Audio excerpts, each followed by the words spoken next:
Welcome to the Stronger Than Steel podcast with your host, Austin Davidson and John Keir, talking Steelers all the time. Now, here's Austin and John. Hello and welcome back to the Stronger Than Steel podcast. My name is John Keir, and joining me as always is my good old co-host, Austin Davidson. Heyo. It's Season 2, Episode 6, and we're going to be taking a look at the cornerbacks as we're getting a little bit closer to the NFL Draft. We're now 24 days away from the start of the NFL Draft. It is now April 2nd of 2018. Moving right along through our offseason, Austin, and it's we still got 4 months to go, but we're getting there. We're getting there. Yep, only 14 days till training camp opens up, or OTAs, rather. 14, you mean OTAs? I was going to say training camp. Yep. So what are the first, activities that will be going on? In 14 days, it's strength and conditioning only. There's nothing allowed due to CBA rules. Then I believe after that, I think it's a week later that they can start doing... No, it's not a week later. It's April 30th. April 30th, they're allowed to have one more camp, I believe, before they're allowed to do 7-on-7 and rookie 11-on-11, but they still can't have full practices. I don't really remember the exact timeline. I only read over it once though. And then I think rookie mini camps start in May, if I'm not mistaken. Mhm. Okay, so before you know it, we'll be there. So stay tuned. But as far as there's not much going on in the NFL right now. Most of the big name free agents have been signed. We're kind of just in that lull period before the NFL draft starts. But there has been a topic among Steelers fans that has gotten quite a bit of attention recently, and it's that Bud Dupree, there's kind of been a question mark. Let's talk about the fifth-year option, Austin. Since the option was installed in 2011, every other option that has been available for a draft pick, a first-round draft pick, and for those who don't know, players who are drafted in the first round have their normal rookie contract for first-rounders can go up to 5 years. Everyone else, it's 4 years or 3 years. For the first-rounder, it can be up to 5 years. They have the 4-year contract and a team option for the fifth season. Every year, with the exception of 2013's draft pick, Jarvis Jones, so 2011 to this upcoming year, the option has been picked up, and it makes sense, doesn't it? I mean, who else would not get the option except for maybe Bud Dupree? So that's the real question, is whether or not Bud Dupree is going to get his option picked up. Now that we're deeper into the offseason, we talked a little bit about this before, and I'm going to be honest with you, I've kind of gone back and forth on this, but where do you stand on this? I think they should pick up his fifth-year option, personally. The short explanation is this, that the Steelers are questioning it, but regardless, they need depth at the position going forward. So for depth purposes, it should tilt the scale towards yes, as he's shown flashes of being good, and he could definitely provide depth for this team going forward if the team decides to draft an edge, maybe to rotate with him. So I think they should. What do you think? I agree. The Steelers should, but it's not as much. Again, it's not as much of a slam dunk as the other guys have been. I have flipped on this issue a lot lately, but I think I've stuck with yes for these few reasons here. The price tag is $9.2 million, which sounds like a lot, but it's only guaranteed through injury. He's definitely not as bad as Jarvis Jones was. Jones was basically a backup fringe-type player on the team. That was it. Dupree has shown flashes. You remember the second half of 2016, he really looked like he was going to be, that's the player we were going to see, and we just never saw that last year. So we've seen flashes of his talent. The other thing is that he's athletic, and even at his worst, that still makes him somewhat of a weapon. Jarvis Jones, his problem was that he just wasn't athletic enough at all. And as you said, Austin, the Steelers are going to need depth at the position. If Dupree leaves without anyone else being picked up, that leaves T.J. Watt, Anthony Chickillo, maybe Keon Adams, and that's not really what you want on the outside. So they need at least someone else there right now. And he still has a chance to break out still, but I think he will only if the Steelers utilize him correctly. And by that I mean the Steelers need to stop dropping him into coverage so much. Just let him worry about getting after the quarterback. if the Steelers had Khalil Mack on their team, even though he's technically he could be considered an outside linebacker depending on what the Raiders are running, he's going to rush the passer. It's not like he's going to drop into coverage. So I think the Steelers need to stop worrying about dropping him into coverage so much and just let him focus on rushing the passer. All right, Austin, so before we get to the stuff that's making everyone, kind of bash their heads in, here's something that I heard the other day that kind of made me think a little bit about, or I was thinking a little bit about. So the Steelers have been looking at quarterbacks for pro days. We know about Lamar Jackson. You looked at him early on in our offseason schedule. I'm going to be taking a look at another quarterback, Mason Rudolph, actually today, that the Steelers also visited Mike Tomlin and Kevin Colbert at their pro day down at Oklahoma State. Do you think it's at all possible? Remember last year when we kind of discounted what Ben Roethlisberger said when he was like, I could retire, but now he says he's going to play 3 years. Is there anything that makes you think maybe he might actually retire at the end of this year? No, there's nothing that would make me think that now, especially after he said he wants to play for past his contract. So no, not in my mind. But even after he said he might retire last year and then says this, it's just kind of, I don't know what to believe, I guess, at that point. I think fans were too willing to discount what he said last year and were too willing to accept what he said this year. Do you see what I'm saying? Yeah, maybe, but I mean, it's sort of like, not yet, not at this level, but when Brett Favre said he was retiring, like over and over again, you just kind of got used to it and moved on. And he said he was retiring, and then he's already off that wagon. He wants to play again. So I don't know. I kind of feel like it's their minds and have a change of heart, like Brett Favre did like 6 times. But so I don't have a fear of that. I think he genuinely wants to play for 3 more years, and I definitely think he's not going to be done after this year. I think he's going to play out his contract at the least. He might not play the 3 years, but I think he's going to play out his contract. Well, his contract only goes 2 more years, so that brings me to another question. Should the Steelers extend him, and if they do, when is that going to be? I would only imagine it being a 2-year extension at the most, because especially since he only wants to play 3 more years, I feel like it's either a 1-year extension or a 2-year, and I can't imagine him trying to be the most. I haven't really seen reports of what he would want money wise, so I feel like he wouldn't care about being the most highest paid quarterback. I honestly can't picture, because I haven't seen any reports. He hasn't talked about it at all. The Steelers haven't said anything at all, so. They said, I can't imagine it being super expensive. There was a little bit, and by just a little bit, I mean like pretty much one question. It was just the idea of, do you want to get a contract done with him now before other quarterbacks start making, like Aaron Rodgers gets his contract that's $30 million a year? Do you see where I'm going with that? Before the market gets reestablished? What do you think about that? Do you think that makes any sense? It contradicts what I said, though. I don't think that he's going to be asking for that much. I feel like he's going to be team friendly because I haven't seen any reports. So, regardless of what the market really is, I think he'll still take a team friendly contract.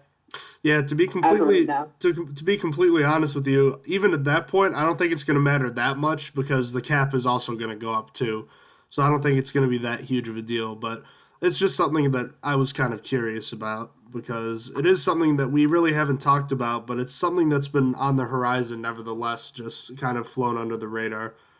All right, and then the thing that all of Steelers Nation has been losing its mind over has been the never-ending saga that is Le'Veon Bell versus the Pittsburgh Steelers in his contract negotiations. He reportedly, I forget the reporter's name from NFL.com, reported that Le'Veon Bell wanted $17 million a year now, and then posted on Instagram with the caption, "It's so hard to be a hero in a city that paints you as a villain." So I don't know where you want to go with this. I'm going to say my piece whenever, like I can say it before you, I can say it after you. All I'm going to say is that remember that this is going to be the case all off season. So whatever changes, there's probably not going to be much that's going to change between now and August. So just remember that.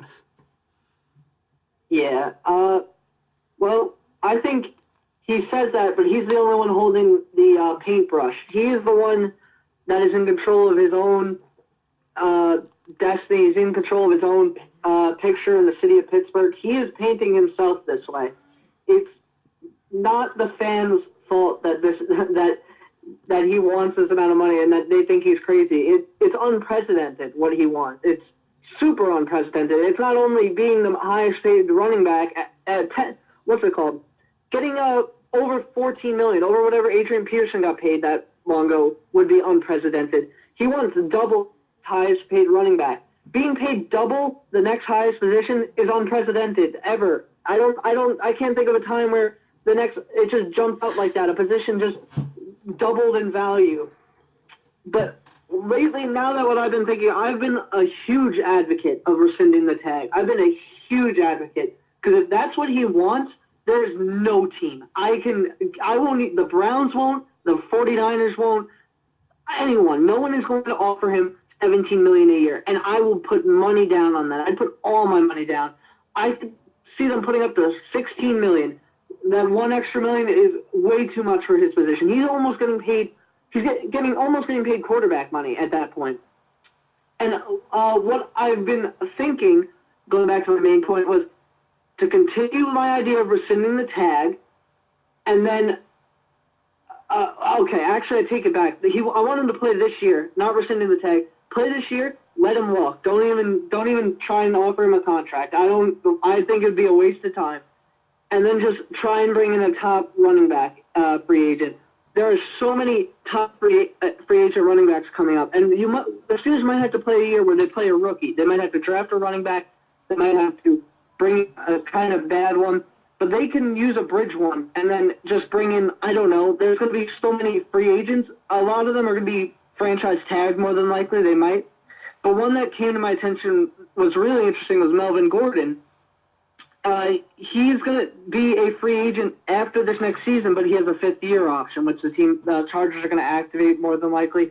I can't imagine them letting him walk, but if they somehow don't, he would be a great addition because I love Gordon. He's a great pass catcher and a decent blocker. As a runner, he's just decent, though, and that's literally what we got from Bell this past season. Bell wasn't that great as a runner. Not only does he want $17 million a year, he wants $17 million a year when he's not that good at his job. He's better as a wide receiver than he was as a running back this season. And then also, imagine just offering David Johnson a $14 million contract. David Johnson, another top running back that would probably not be as stupid as Le'Veon Bell and take $14 million a year. And I would happily give David Johnson $14 million a year after what Bell has done. There's other top running backs that could possibly somehow get away I can't imagine. The Rams are running out of money. The Rams are running out of money quick. If they're going to have to franchise Todd Gurley, which they still have to re-sign his fifth-year option too. He's a free agent when Gordon's a free agent after this year. He might hold out like Bell does because he deserves money too. And I can imagine the Steelers giving him more than the Rams can because the Rams are currently in trouble. The Rams are in trouble, and I'm going on a tirade because there's just my point is you could sign a top running back for what Bell wants, and you could save $5 million. You can make any other running back the top paid running back in NFL right now, and you'll still save money, and you'll probably not get that much of a difference if you could find one of the top free agent running backs that don't get franchise tagged or don't get their fifth-year option used. There's got to be one. It's going to be easier to talk about this after the season when I see, Melvin Gordon's already gone. Todd Gurley got his fifth-year option. David Johnson got an extension with the Cardinals. Even, Ezekiel Elliott's rookie contract is going to be up in, 2 years, 3 years? That might be a little too far away, but still, you could make these guys top-paid running backs, and you'd probably save money, and that is my point. So what do you think of this subject? Because it gets me so heated that he wants that much money. When it comes to the Rams, don't forget that they still need to re-sign Aaron Donald too. Yeah, and Marcus Peters' contract is almost up. And speaking of Donald, did you see the training with the knives? Oh yeah, he's a crazy man. Yeah, that's not okay. But I don't know how I'd feel about that. Apparently, people kept saying they were fake, but apparently a report I was reading said it was real. So, anyways, back to the original point at hand. Look, fans aren't happy with Bell. It has nothing to do with the way he plays on the field. It's got to do with two things. One, because he's acting like a child. The Steelers came up from what they wanted the contract to be. We already know this. Bell responded to that when they finally said, no, we can't come up anymore. We can't come up from 14.1 or whatever the total was. They came up from that, and Bell responded to that by reportedly raising his price tag $2 million.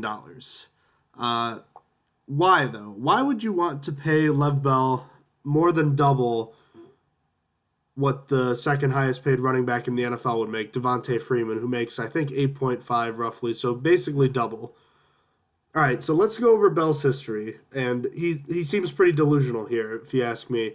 He had a foot injury his rookie year, got arrested in 2014 with LeGarrette Blount, DUI, suspended for it in 2015 for 3 games, suffered a season-ending knee injury at the end of the 2014 regular season, missed the playoffs that year, reportedly slept in during a drug test in 2015, got suspended another 3 games for it in 2016, had a season-ending injury in 2015, that was the other knee, the MCL injury. He got injured in the AFC Championship game in 2017, missed that game, then went into this contract dispute, missed all of training camp and OTAs, showed up a week before the season started and was incredibly ineffective for the first month of the season. Then threatens retirement 3 days before the playoff game against the Jaguars, misses 95% of the walkthrough the next day, and then demands to be paid even higher than he was last year, despite production as far as efficiency being cut by a good amount the following year. Now a year older with 400 more touches. How in the world does that make sense that the price goes up from 13 to 14 million, let alone 17 million? I don't understand where he's coming from, and I honestly think this might be a ploy just to maybe even have the Steelers rescind the tag. I don't know. He's very. I really don't understand what he's going for here, but the fact of the matter is, there's going to be a lot to talk about with Bell, and I think Austin and I have been on both sides of this. We both wanted him back. We've both wanted him gone. I think the way it's going to work out and the way it should work out is the Steelers franchise tagged him like they did. They hold on to him this year, and they say goodbye next year. And they let him go.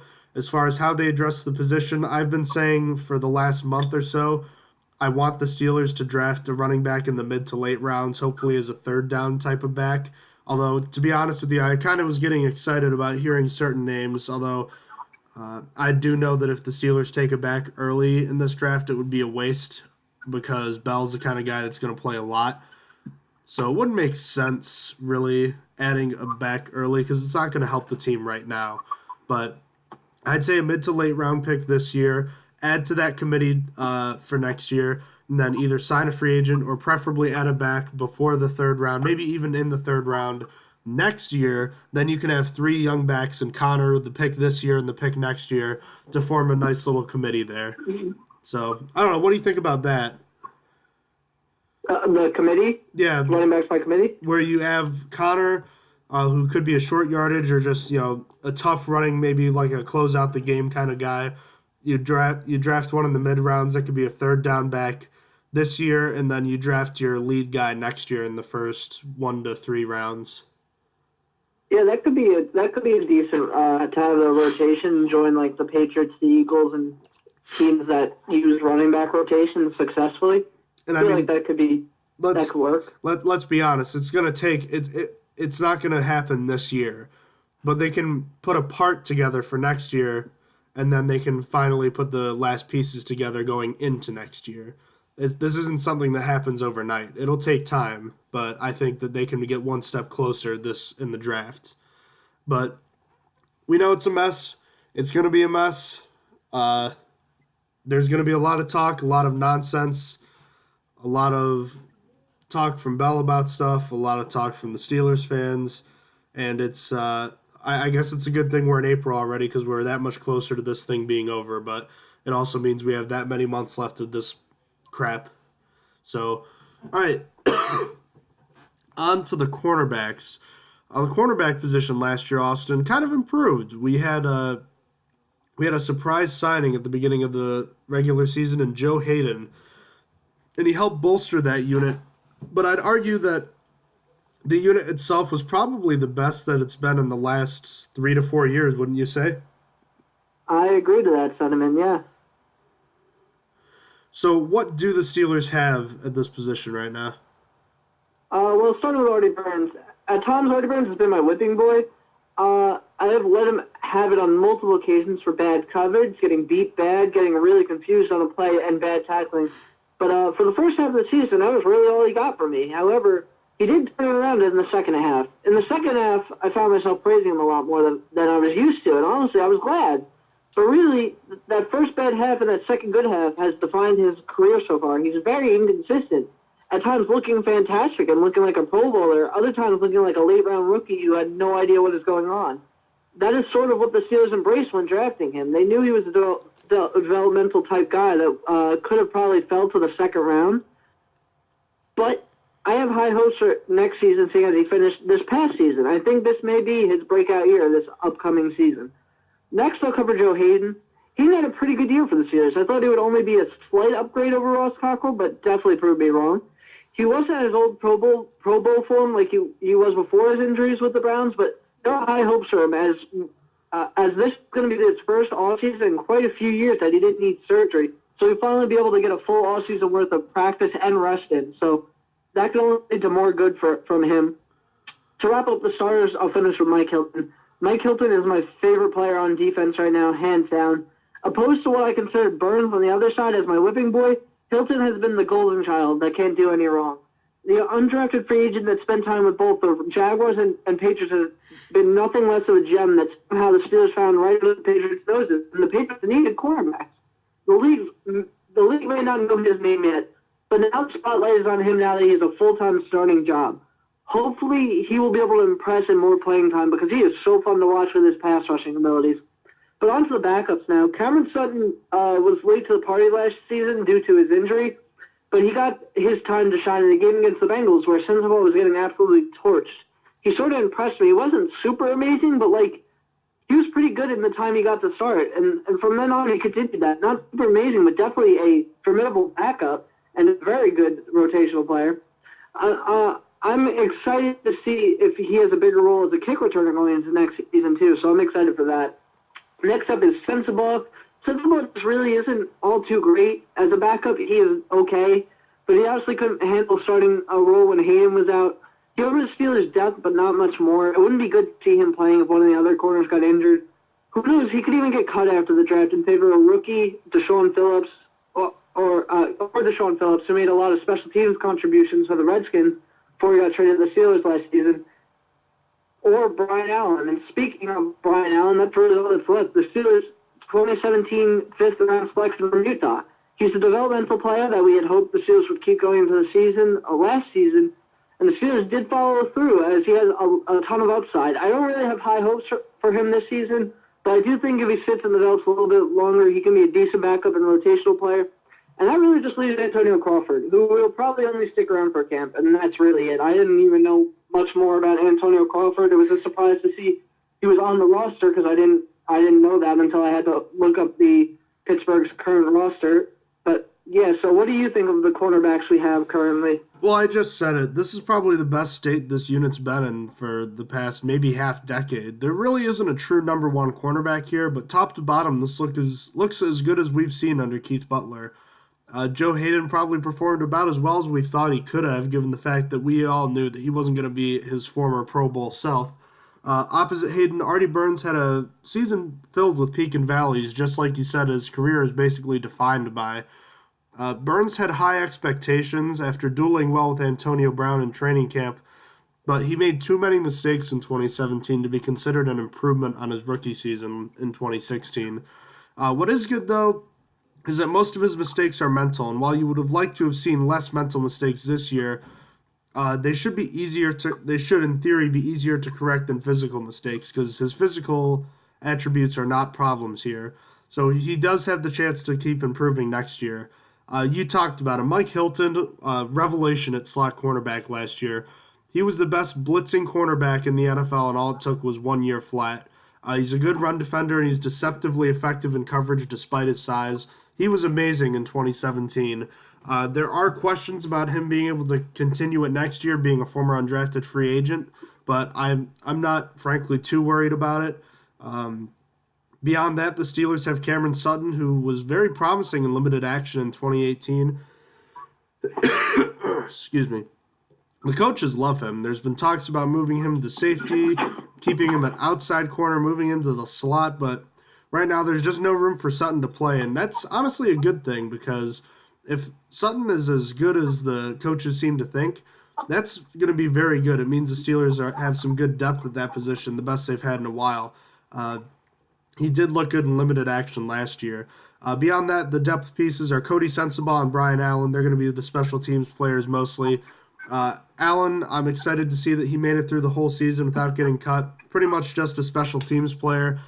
I don't know if this is the year that we should expect him to make a jump. I'm still kind of inclined to say maybe wait one more year, but the clock is ticking on Allen now, and I think it's time to start seeing something from him soon.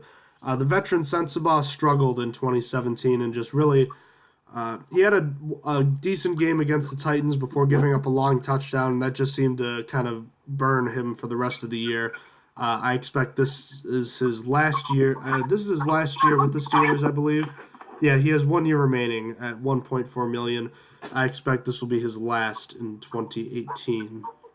All right, so only one player was cut from this position group. It was William Gay. We already talked about his release. I don't really have too much to say other than it was probably, honestly, a year too late because he didn't play much, or he played a decent amount in 2016, but he wasn't very good. And Mike Hilton took his job pretty quickly and most of his playing time. So it's a move we all saw coming, but still sad nonetheless. Yeah, I'm gonna miss him. But it's gonna be. I'm gonna remember him by the one play last season. I'm gonna remember his 2017 season by in the Browns in the final one. It was a pointless game, but it would have been bad to go into the playoffs with a loss against the winless Browns, even with mostly backups playing. Anyway, the Browns are pushing downfield, and Duke Johnson breaks out for a solid run. But in comes Gay and wham, perfectly smacks the ball right out of his hands, and Mike Mitchell recovered it. I think had that not happened, the Browns would have gotten points and could have changed the outcome of the game. So that's how I'm going to remember him, but it made sense for him getting cut. I'm talking about him like he died. There's always a chance he comes back, too. He's still a free agent, and he said he wants to still play. I doubt it. I highly doubt him coming back, but it's just Mike Hilton broke out this past season. It was time to move to younger. He could always come back to cheaper, as I just said.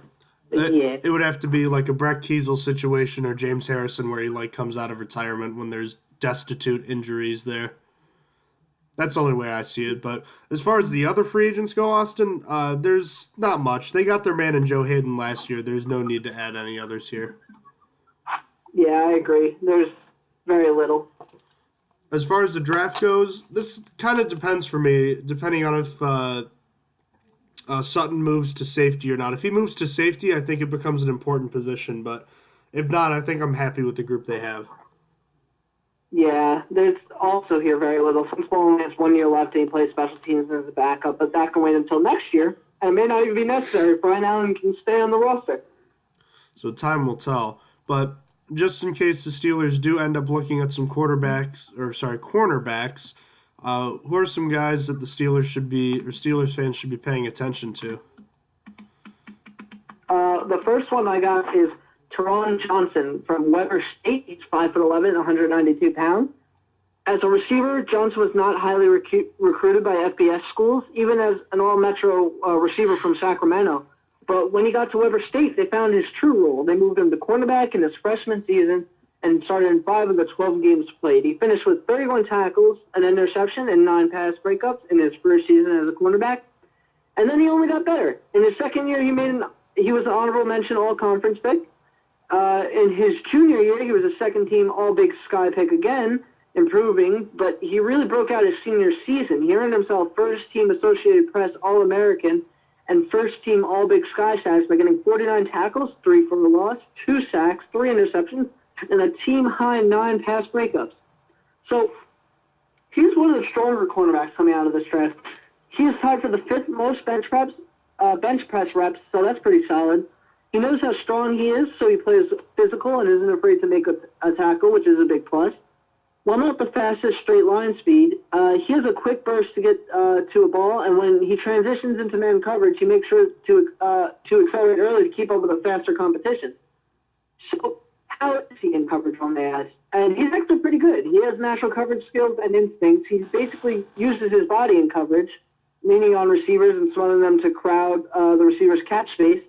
His best quality, though, is his awareness in zone. He's not one of the top quarterback prospects, but he may have the best awareness in zone than all of them. But finally, just some other random positives is that he has a really nice plant and go talent coming from the back pedal. And he also has 42 career pass breakups, which is a lot to have in 4 years cornerback. Maybe it would be understandable as a safety, but that's a lot of pass breakups for a cornerback. Anyway, so what's not so good about him, he's not the tallest at 5'11", has a smallish build that is maxed out, so he can't really bulk up anymore. Because of this, he is too small to really play the outside effectively and could have a problem against vertical threats. My biggest concern with him personally is that he gets handsy in coverage and is likely going to have a tough time adjusting NFL referees because of it. A problem that hasn't occurred that often but will still need to be monitored is that he could lose downfield positioning and allow the receiver pass back to the ball. Next, his long speed is concerning as he is quicker rather than fast. Then he is pretty slow to get off perimeter blocks and will have to do better against blockers in the NFL. And finally, while physical and tackling, it's going to cause him to miss some tackles. It's just inevitable. He's a little bit too aggressive, and it's caused him to miss some tackles. So Johnson is not the smallest or fastest quarterback in the draft, and that's going to hold him back. It'll probably put him in the nickel role when he gets to the NFL, but more likely he'll be a cornerback 4 for a team and then maybe inherit the nickel spot. That being said, Johnson is projected to be going in the 4th or 5th round, more than likely the 4th, though. So who is your first prospect that Steelers fans should be watching out for? I have Tarvarus McFadden. Tarvarus, I believe. Tarvarus McFadden. That was a tough one to sound out.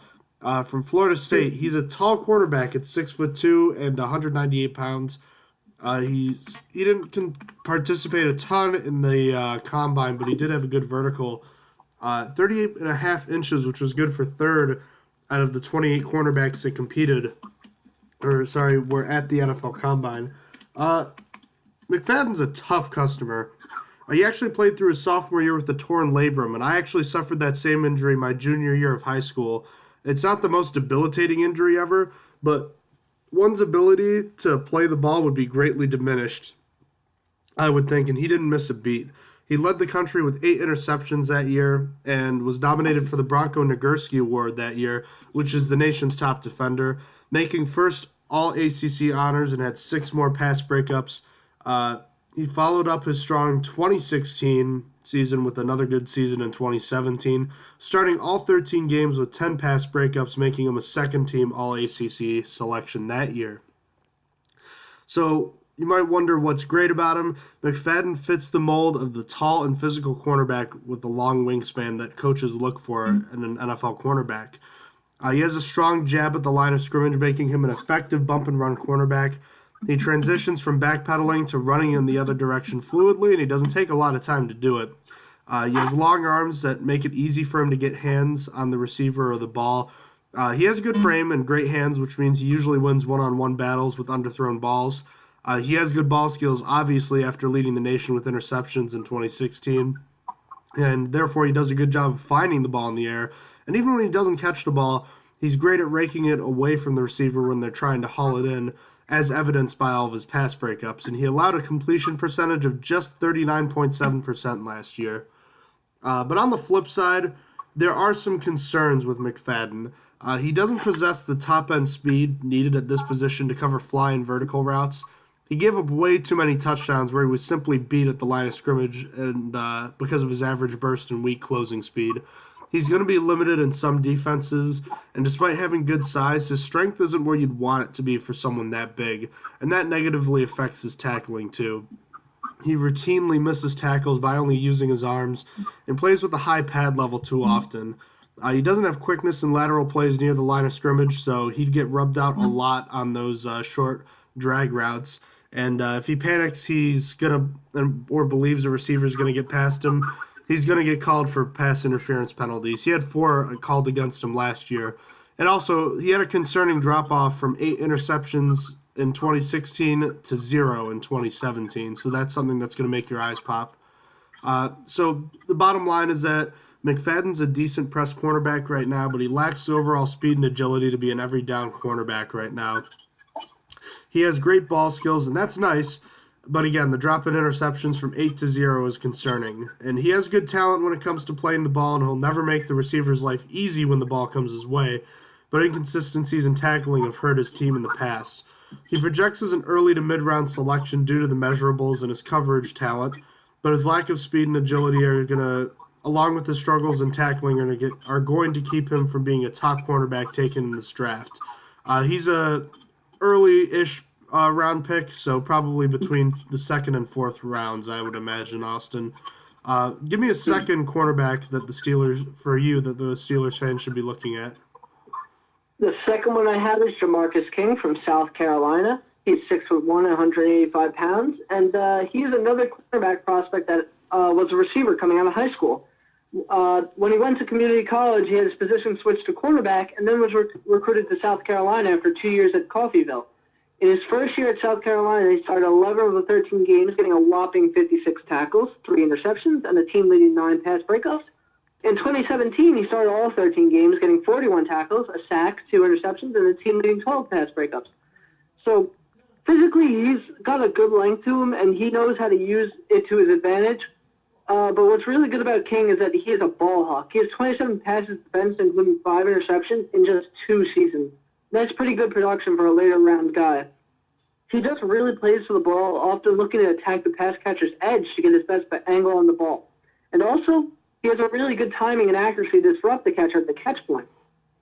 King has some pretty good natural instinct and plays the throw rather than his man. Because of this, he has developed a solid idea of when a quarterback's going to throw early on in the rep. He's got a pretty hard hit to him. He uses his body to dislodge a catch if he can't play the ball. And then finally, as a tackler, he uses wide-armed wrap tackles, which are safe tackles. So what's not so good about him, he's going to have to put on more weight to be efficient in the NFL. He's only 185 pounds. I weigh more than him. That hurt my feelings to read that out. So when I saw that, I was like, dang. But he has shown to struggle against size in the past, specifically Mike Williams when he was a junior. King lacks the burst speed to match a receiver's breaks and release, and then he also has a sticky hips that prevents him from recovering when fooled by routes. But let's take a minute to talk about his speed for a second. He ran a 4.7 40-yard dash, which comparatively isn't that good. Then to go along with it, his stop-start acceleration is below average as well, so he will not be keeping up with speedier guys at all. The most concerning thing about King to me has to be his goal line play. He just doesn't have good recognition and anticipation by the goal line. He allows a lot of touchdowns happen right in front of him. Then as a tackler, he tries to be being aggressive, but he lacks the strength and size to be able to take someone down quickly. Then finally, he makes those tackles dangerously, ducking his head when making those tackles, which is not good for anyone involved. But King is definitely more of a zone corner than a man corner. His speed is really holding him back in the draft because if he just had better acceleration, I think he'd be decent in man too, but it's just not good. He doesn't have the speed or the acceleration. It's that and his lack of strength and weight, but the strength and weight are fixable. So that's at least something that a team can put faith in. being pretty solid in zone 2 his draft stock. Teams that play primarily zone will have little problem with him, actually, and we'll just have to work out a few kinks. Therefore, King will either be going in the 5th or 6th round. I wouldn't pick him earlier than that personally, but I have heard rumors that he could go at the end of the 4th, which I can't see, but I think he's going 5th or 6th. So that is Jamarcus King from South Carolina. Who is your second prospect? I actually have a couple of small school prospects, Austin. The first one is Danny Johnson from Southern University, the Division I FCS school. He's a smaller cornerback, only 185 pounds, standing at 5'10". He does make up for his smaller stature with great confidence, and he will look to be better than. He has a strong will to be better than his competitors. His ball skills and physicality got him looks from NFL scouts last season when he was named third-team All-American and was first-team All-SWAC SWAC in 2016. That season, he led the FCS with 7 interceptions and 9 pass breakups, and he was a second-team All-SWAC selection in 2015, intercepting 3 passes and breaking up 7. He also returned punts and kicks that year, too. So as far as what's good about Johnson, if you're looking for the ball skills out of a cornerback that you want, you need to look no further than Johnson. As a 4-year starter, he has the instincts and awareness that you need out of a starting cornerback. He's great in off coverage, and he's aggressive, attacking short passing routes. Finishing with 17 career interceptions is nothing to scoff at, and most of them were high-leverage situations when he had to battle for the ball in a 50-50 situation with the receiver. He stays square to the receiver and has good hands, excellent timing coupled with a great vertical leap as seen against Alcorn State last year with a one-handed interception. He has good quickness and recovery speed. Last year he had touchdowns off of a pick six, a punt return, a pass, and a catch. But on the other side, the problem with Johnson is despite his size, he only played on the outside, so he's going to have to learn how to play in the slot most likely. A poor knee bend in his back pedal slows his transition to running that causes him to be beaten sometimes. Again, another reason you'd want him to play on the inside rather than the outside. He plays with a narrow base, and due to his smaller frame and below-average strength, big physical receivers are going to work him over. Working against those bigger receivers are going to prove problematic in man coverage too, where he's not very polished.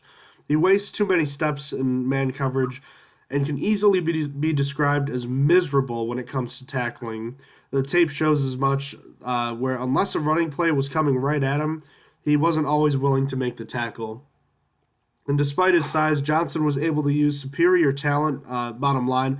He was able to use his superior talent and ball skills to exceed at the FCS level, but the question about his competition level and size will likely mean a move to slot cornerback, where no one really knows right now if he's going to be able to succeed long term. He will be able to catch on with some teams, but he's got to become a more willing tackler if he wants to make it in this league. His talent warrants a draft pick, but not a high one, so expect him to go somewhere after the 5th round, to be completely honest with you. Not a guy I'd want just because the Steelers have so many problems with tackling, and he would not help it. So I'm hoping the Steelers stay away from this guy, but don't be surprised if he gets some looks and you hear NFL teams talking about him. So who's your third and final prospect for tonight? My third and final prospect is Levi Wallace from Alabama. He's 6 foot and 183 pounds.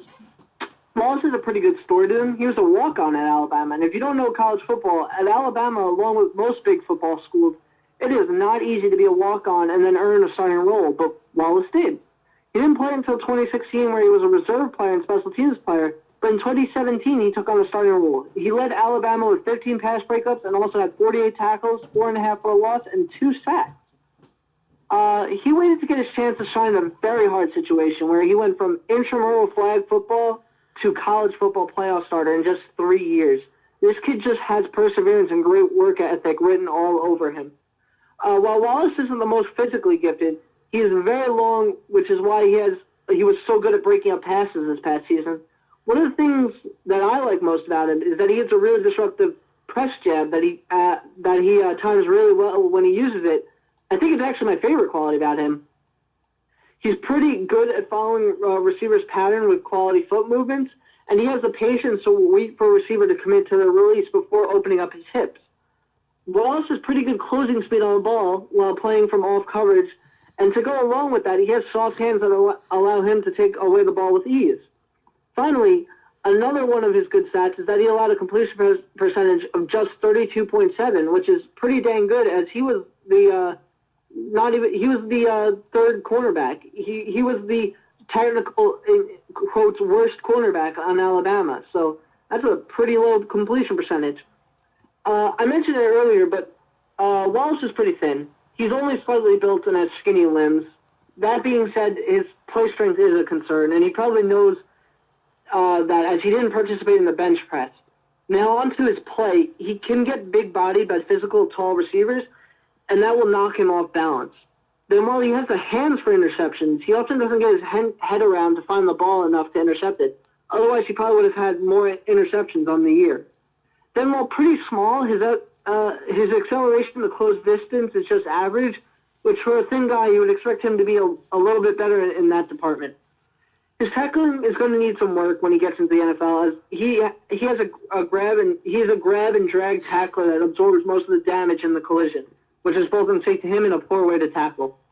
Then finally, he hasn't showed that he could add any special teams value on the collegiate level, pointing him probably not adding any in the NFL either, so that's a concern. But he's got a pretty good story, and I honestly am going to be rooting for him to make it in the NFL. He's not really the typical tall, fast corner that Alabama usually produces, but he has the athleticism, length, and ball production that a team will be able to take a chance with in later rounds. Therefore, Wallace will likely be going in the 6th or 7th round. If I were to guess, it's a mid-6th, and I just can't picture him going undrafted. So that was Levi Wallace from Alabama. Who is your third prospect?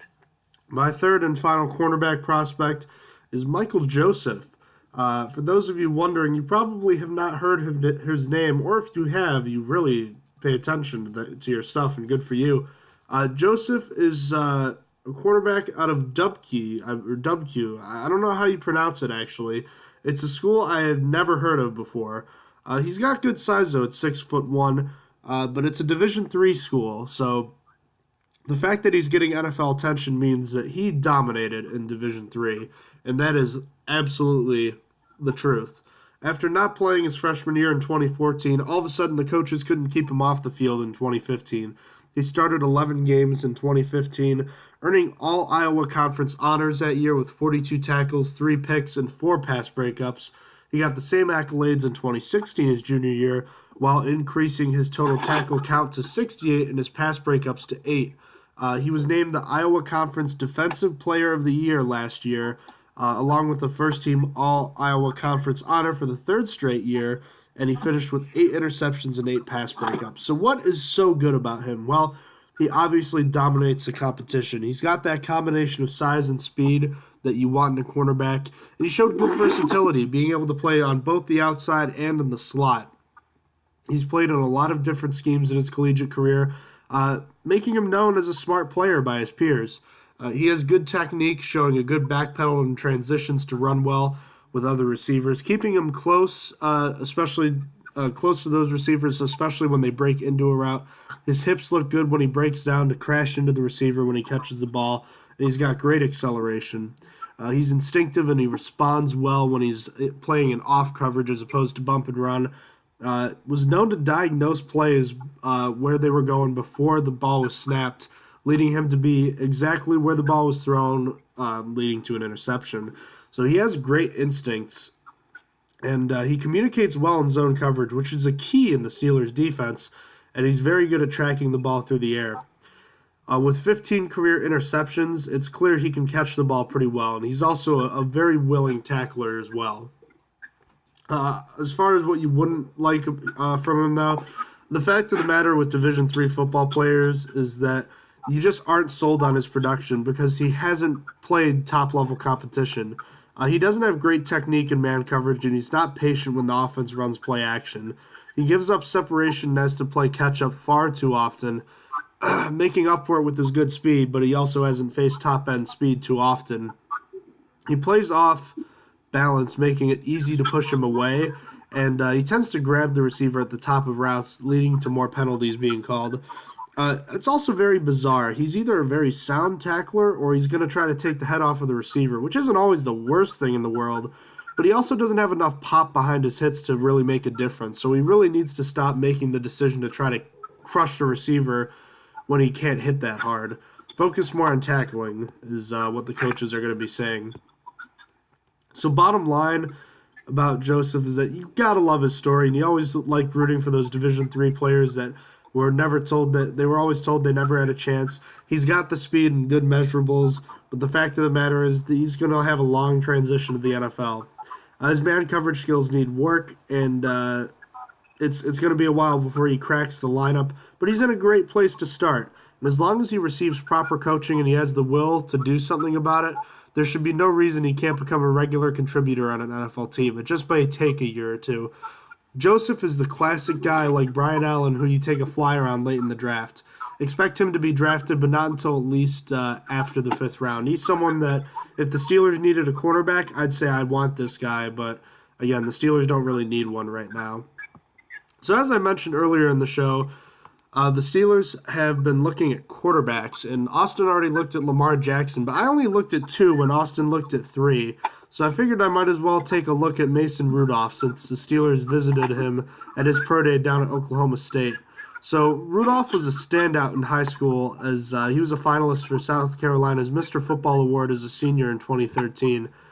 Despite riding the bench for most of his freshman year, he did actually come off the bench at the end of the year, playing in the final 3 games and starting the last 2, leading the Cowboys to a comeback win over the hated Oklahoma Sooners. He followed up his hot finish to the 2014 season with an MVP award in 2015 after starting 12 games and completing 62.3% of his passes for 3,770 yards, 21 touchdowns, and 9 picks.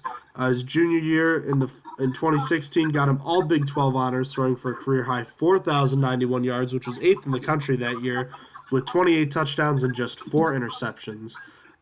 He concluded a fantastic college career by earning second-team all Big 12 honors with a nation-high 377 yards passing, good enough for 4,904 yards total, 37 touchdowns to just 9 interceptions. So what would you like about Mason Rudolph? Well, he's 6'5" and 232 pounds, so he's pretty close in size to Ben Roethlisberger. He routinely stands tall in the pocket, giving him a good height advantage in the passing lanes. He's patient. He lets the receivers' routes develop while the wide receivers attempt to get open. He moves fluidly in the pocket, which is huge because it makes the pass rusher's job just that much harder as they get that extra second. We've seen Tom Brady do it forever. Rudolph made a concerted effort to cut down on sacks last year and got rid of the ball in order to do so. He's also not afraid to attack safeties and linebackers in the middle, which is something you don't see all the time from young quarterbacks. Listen to this. 10% of his dropbacks last year ended up in 25-plus yard completions. Very interesting. He shows a nice touch on deep passes and routinely gives his receivers a chance to catch up to the ball. He reads and moves well through progressions and finished with 17 rushing touchdowns in college, despite not being a burner on the field. He's a strong competitor who's willing to fight for the extra yards his team needs. As far as weaknesses go, he doesn't really drive with his lower body into the ball, meaning that he tends to sail a lot of his passes and they kind of float over his receivers a lot. So it's not the best. It leads to a lot of soft passes. Scouts have seen the velocity on the ball that he throws, and it doesn't really quell fears when facing a ball-hawking cornerback on the outside. Doesn't have great timing when he's throwing out and comeback routes either, likely due to his questionable arm strength. Sometimes having too much time to throw is oddly a bad thing for Rudolph, as he seems to forget his technique. Perhaps trying to aim more. I don't really understand what that's all about, but it's very bizarre. As far as his decision-making goes, it becomes questionable when he's forced to scramble and he doesn't throw well on the run at all. He also had ball security issues in college. He fumbled a lot.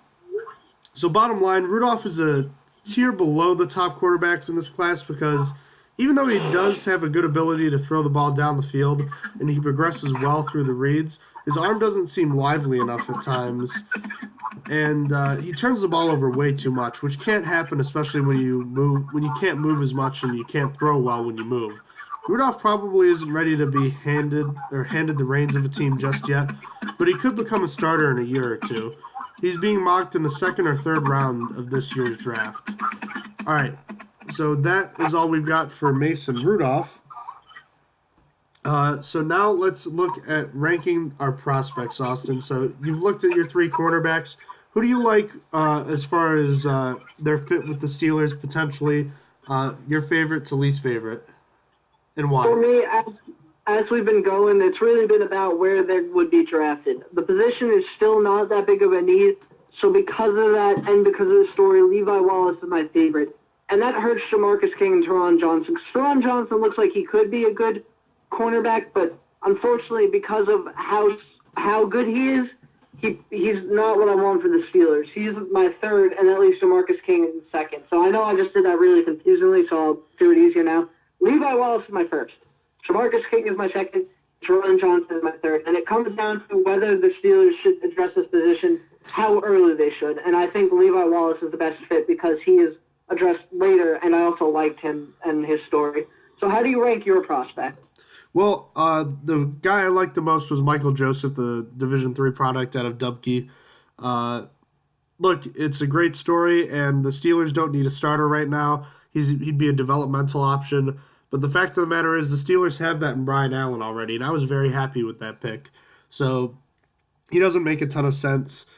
Tarvarus McFadden is a guy that would be interesting for the Steelers to get, but he's also going to be gone by the 4th round. So it wouldn't make sense for the Steelers to invest a pick that high on him. And then Danny Johnson, look, it's great that you have ball skills, but he can't tackle, and the Steelers need to be able to be better when it comes to tackling. So he's not going to fix an issue if he comes to Pittsburgh. So I really don't want him to come to Pittsburgh for that reason. So that wraps up our preview of some cornerbacks ahead of the NFL draft. So let's get into the brief NFL news that there was. And I guess we already talked a little bit about the Rams, but part of the reason that they are running out of cap space, they signed Ndamukong Suh to a 1-year, $14 million deal. Well, as if the Rams weren't scary enough already with Aaron Donald on the line, now they added Ndamukong Suh. So, again, thank God the Steelers play in the AFC, right? Yeah, that's a pretty scary line, to be honest. It's almost as scary. Actually, it probably is scarier than the Eagles, but both have pretty scary lines. So, I guess, what do you think is going to happen from here? Do you think, because there were reports that Donald is really unhappy, I don't know if that's true or not, or maybe he should be unhappy that Sue is getting paid that and Donald hasn't gotten paid yet? I mean, I could imagine him being really unhappy because he literally sat out games this past season because he was unhappy because he didn't have a contract. He went a step above because he just wanted a contract that bad. If I was Aaron Donald, I'd be mad because from what I heard, he is not asking for crazy demands. He wants to be the top-paid defensive tackle, and you know what? His stats back that up. His stats, he is a better pass rusher than a lot of linebackers in the league. He is better than a lot of defensive ends. I think he has the second most pressures in the past 4 or 5 years. I forget what the metric was. Only behind Khalil Mack, and that he's a defensive tackle. He comes up the middle. That doesn't what. I think the Rams should pay him. I think that should have been their main focus. And now they have a lot of people they have to worry about paying in the next couple of years. Next year it's going to be, do we renew Sue? Do we bring him back? It's going to be, we have to give Gurley the 5th-year option. We got to start thinking about Marcus Peters because his contract is up after in 2 seasons. And it's just, they got so many people they need to pay. So I don't really know what the next step is for them. Aaron Donald is, I think, the best player in football, at least on the defensive end. He is one of my... I remember the year he came out of Pittsburgh. He won the Defensive Player of the Year in college. I knew he wouldn't come to Pittsburgh because he was going to be a high draft pick. And because the Steelers were still running more of a 3-4 than a hybrid. But, man, I knew this guy... I didn't think he was going to be this good, but I knew he was going to be a good player. And he just, oh man, he's unbelievable. I mentioned this during the playoff recaps. Even when the LA Rams lost to the Falcons, he was the game's best player, and I believe that. Every play, he was just like in the backfield. He lived in the backfield that game. He's just an incredible player.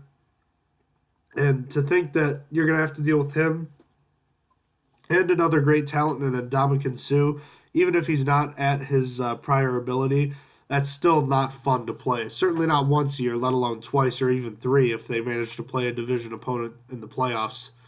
So, again, be thankful the Steelers play in the AFC. All right.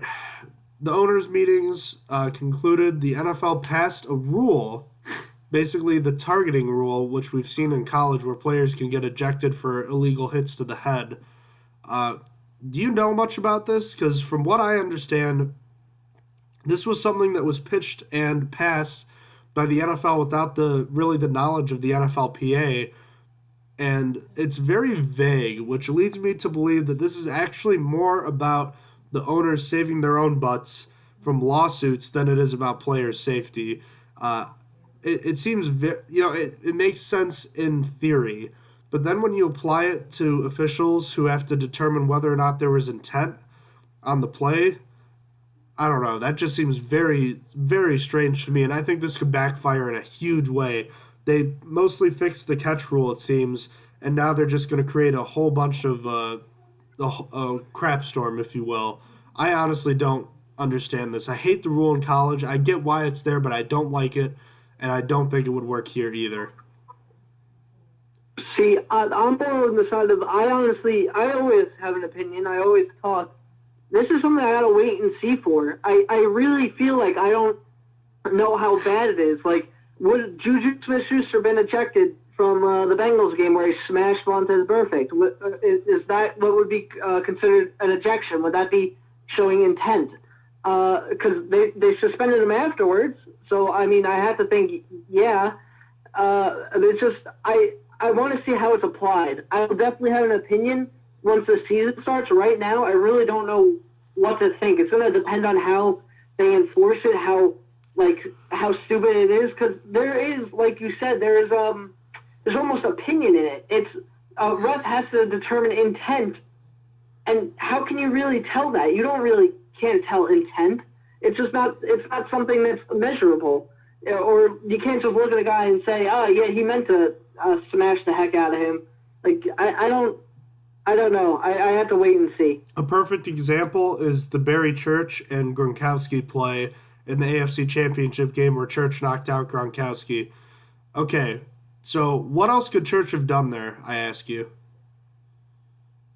I honestly, I have no idea.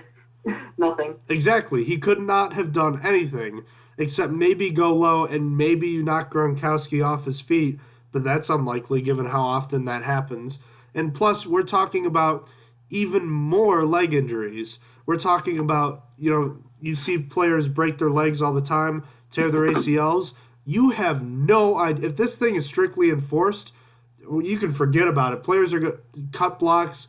People are going to be hit low all the time. There's going to be so many players that have career-ending injuries due to knee injuries that will happen because of this rule, if it is enforced the way I understand it to be. I also am not sure exactly how the suspension works. I've heard that they can either call it on the spot, they can review it. I've also heard that it can be reviewed by an outside source, meaning someone can be ejected like 3 plays after the fact, which I am more against than any other aspect of this. I think that would be absolutely ridiculous. Like, say on the play where Tom Brady threw an interception to Vince Williams, say Javon Hargrave, hit Brady in the head, and then 3 plays later, the Steelers are facing a 3rd and 1, all of a sudden Javon Hargrave gets thrown out of the game. That just seems completely idiotic to me. I'm sorry. If that's the way it is, which I'm not sure if it is, but that's one way I've heard it might be, that's insanity. I want to get your thoughts on that. My guess, if it's that way, I would also, I'd be very against it. My guess, though, is it's going to be like a replay, how a team, did he get the yardage? Did he get the touchdown? Did he get all that? They're going to replay it and then resume play, which in itself, that's even more annoying because the NFL already gets enough. They hear it for just replays and commercials. Like there's more time worth of replays and commercials than there is of gameplay, of live gameplay. I should say. Yeah, nobody says we need more replays in the NFL. Exactly. So if you're going to have people sit there and it's going to be, oh, we're watching this guy is going to get suspended, we're going to watch this hit over and over again, and then it's going to like, all right, he's suspended, commercial break. No, actually, I'm sorry. It's going to be, look at it, it's going to say commercial break. They're going to come back and be like, yeah, he's ejected, then go back to commercial break. Like, that's already a problem in the NFL right now. So I can't imagine this going over well at all. No matter how you shape it, I think the first version, if that happens, where it's like, we'll think about it. We need more time. Just keep playing, and then just like come out there like, nah, get him out. We're done. Like 5 plays later, you're out of here. That's even stupider. I can't. I wouldn't be able to fathom it that way. But either way, I think this is sort of stupid. Yeah, I don't really have anything else to say. You're right. We got to wait to see how it's going to be ruled, but I don't think it's going to be good at all. So, also, the Raiders cut punter Marquette King. I really wish the Steelers would sign him because the Steelers need a punter, but I also saw that he was reportedly cut for a very strange reason. I don't remember what it was, but do you remember that? I didn't. This is news to me. You are reporting something that I did not hear at all. I just heard he was cut just cut. I didn't hear anything about it. All right, don't take any stock in it because I saw it on Twitter and I'm very distrustful of things I see on Twitter unless I see other things. So I was kind of banking on you having seen it. It said personality issues. I just put Google in, and it says personality. Like, what is that? There were whispers of King's personality not clicking with Gruden's. I should have listened better. Coach didn't want to spend a lot of money on punter who gets personal fouls. Yeah, like he just rubbed him the wrong way or something like that. Well, I mean, good for...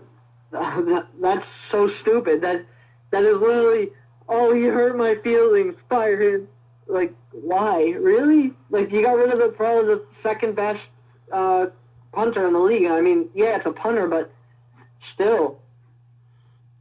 I mean, his average yards per punt, 48.9, 45.2, 44.5, 48.6, 47.4. So other than his second and third year in the league, he's been pretty darn good. 3 career blocks. Yeah, he's been a pretty good punter, and he's been known to run good trick plays. I didn't know he's been in the league this long.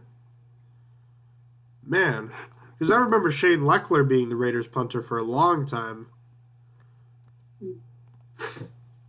Shane Leckler's still playing, too. Jeez. Yeah, he's that Texans guy. I wish the Steelers had more than $3 million in cap space because he would be a really nice addition. But he's probably got the Vikings. I called it as soon as he got cut before I even saw the reports. I was like, he's either going to the Giants or the Vikings. There's only 2 other teams that were like at the bottom of the league in punting, and I thought it was my first guess was the Giants, and then I said if the Vikings have any more money left after the Kirk Cousins deal, the Vikings would probably bring him in. And what do you know? Like a report comes out later, like Vikings are the first team to contact him. So I still think he's going to the Giants or Vikings. But right now, he's probably got a big market. He's one of the best punters. He's probably just waiting it out and seeing who gives him the best offer. It'd be nice if the Steelers could have a punter for more than like 3 years. It would. It's so stupid that has to be addressed every several years on such a useless position. But in any case, it's going to be interesting. We already covered the punters, too. We don't think the Steelers will draft one. But, Austin, we're getting closer and closer to the NFL draft. Our next episode will be on tight ends. And that's when we really start breaking into the positions we think the Steelers are going to be addressing. Is there anything further you wanted to say about the cornerback position before we wrap it up, unless if anything else happens between now and the draft regarding quarterback news? Nope, I don't got anything else to add. Nope, just it's going to be a big year for Artie Burns, Cam Sutton, maybe Brian Allen. How much do we really expect from Brian Allen this year? Do you want to see him crack the lineup at all, even in a reserve role? Do you want to see him play defense at all this year? Nah, I don't. I said I don't really think I don't have high expectations for him. and that's not like saying like I doubt him. I think he's not ready. I don't think he's going to be touching the roster really. He's going to be the same as he was this year and mostly marked as inactive. Oh, you want to know? Oh, before we wrap this up though, maybe I should run this past you. There's been like talks of expanding the regular season roster and making less inactive players as well as that. What would you think about either of those moves or both of those moves? Expanding the roster, I think it was to 55 instead of 53, and shortening the amount of players you need inactive to, I forget how much, just 4? go off whatever you think. Well, the first one I'd love because I like having more players. When I played Madden growing up, it was always a 55-man roster, not a 53. So once the games like became more realistic and they had 53, I was like, why do I have to cut 2 more players? I usually have, 6 receivers or whatever. Now I have to cut one of them or something like that. So I like having 55. It's nice to have a couple extra positions to play around with. The inactives one, I don't know. See, I'm torn because I think making players inactive is kind of dumb. But then when they're injured, it kind of makes sense. Like they're completely inactive. There's no chance they're going to play. No, you just sit down. Don't worry about it. Whereas the coaches may not will say like, no, player's not going to play, but the player's still going to suit up even if they're injured in that case. So I don't know. I would still want there to be an inactive list, but maybe instead of 7 players, make it 5. What do you think about that? I totally like that because I never really understood the point of the inactive list, to be quite honest with you. They're on the roster. Like, shouldn't they get playing time? Even if they're injured, maybe it's to protect players. So it's like, hey, if you go out there while you're injured, like you're not playing, like you're going to get us in trouble. You're going to get yourself hurt. You're going to get in trouble. So you need to go on inactive so you definitely can't play. I feel like they're grown men, and like that's not the reason. I might have to do some research afterwards to see why there even is an inactive list in the first place, because I just find it like interesting. So I would love to see the inactive list shortened so you can have more players in case of injuries. Like, what if you only have 2 tight ends on your roster? Or a lot of teams actually roll with 2 quarterbacks. What if, God forbid, one quarterback goes down and the second one comes in? I think the Steelers had this problem with.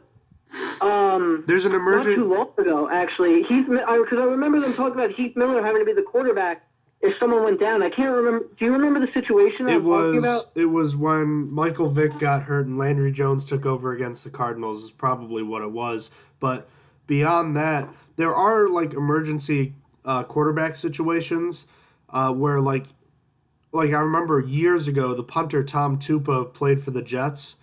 And he was the emergency quarterback. He played, and like the other quarterback could eventually come in. Eventually, the backup came in, but because he wasn't active when he did play, the emergency quarterback couldn't play the rest of the game. It's something weird like that. But that'd be my guess because if Jones got hurt, Roethlisberger was already hurt. Vic just got hurt. It probably would have been Miller after that.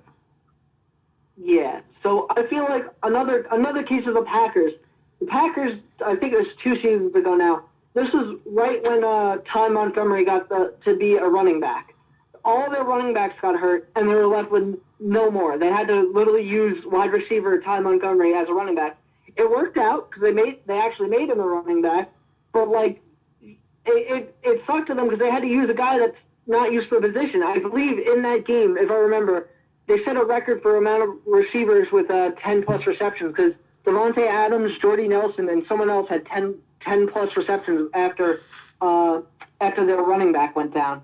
So it's just I think it'd be helpful to lower the inactive list and to expand the roster. It's not even like 70-man rosters and no inactive list. Like no, it's just 55 to the roster and only 5 inactive. That's only 2 and 2.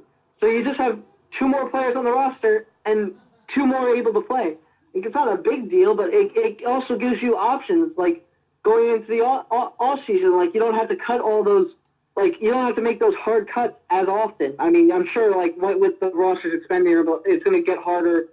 You're still going to be upset that you have to cut people, but I feel like it gets easier if you keep 2 more, because I remember when we went into our pre-draft analysis last year, we were talking about which position is going to be shorted, and we were like, oh, are they going to short defensive line? Are they going to short inside linebacker? Then we're going to have 4 inside linebackers. They're going to have 5. What's going to happen? And it's like you remove that decision. You got 1 more inside linebacker you can keep now because you have those 2 extra slots. I just personally like that idea. I think bigger rosters would be helpful. Plus, it employs more people, and it gives people more chances because they could stay on the roster. I just like the idea all around. It would probably mean salary cap goes up too, since you have to have 2 more players rostered. So I like it personally. Yep. Did you also see you can now trade players on injured reserve?